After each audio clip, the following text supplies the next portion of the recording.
ග්‍රවුට්ස් වල යන්නේ නැති තද පැල්ලම් තියෙනව නම් ඒ සියල්ලම ඉවත් කරලා අලුතින් ගත්ත වගේ ටයිල් ටික පිරිසිදු කරගන්නේ කොහොමද කියලා මේ වීඩියෝ එකෙන් කියලා දෙන්න. ඒ වගේම තවමත් ටයිඩිනෙස් channel එක subscribe කරලා නැත්නම් subscribe කරන්න කියලාත් මතක් කරනවා. ටයිල් සහ ග්‍රවුට්ස් නිතර පිරිසිදු කරන්න බැරි වුණොත් ඉක්මනින්ම දුර්වර්ණ වෙනවා. කලින් යවා ගන්න බැරි වුණු ඕනම පැල්ලමක් මේ විදිහට පිරිසිදු කරලා බලන්න. අවශ්‍ය වන්නේ අමුද්‍රව්‍ය දෙකයි.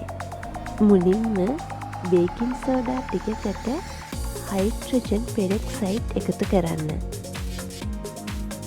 බේකින් සෝඩා සහ හයිඩ්‍රජන් පෙරොක්සයිඩ් දෙකට එක අනුපාතයට ගන්න. එතකොට ගොඩක් දිය වෙන්නේ නැති මේ වගේ පේස්ට් එකක් හදාගන්න පුළුවන්.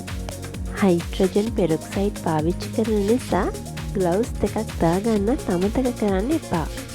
ඊට පස්සේ මේ ටික හොඳින් කවලම් කරලා බ්‍රෂ් එකකින් ටයිල්ස් ග්‍රවුට් වල මේ පේස්ට් එක ගාලා හොඳින් අතුල්ලා ගන්න. පේනව නේද? කාලයක් තිස්සේ තිබුණු පැල්ලම් ඔක්කොම බලන් ඉදිරිම නැති වෙලා යනවා.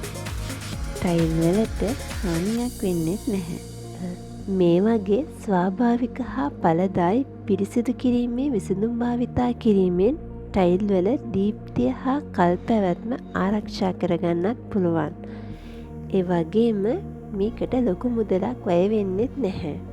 ටයිල් ටික සේදුවට පස්සේ කලින් තිබුණු පැල්ලම් ඔක්කොම නැති වෙලා අලුත් ටයිල්ස් වගේ දිලිසෙන. ගෙදර ඕනම තැනක තියෙන ටයිල් මේ වගේ පිරිසිදු කරගන්න පුළුවන්.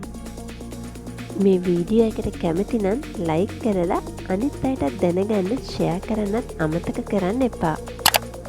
සුබ දවසක්.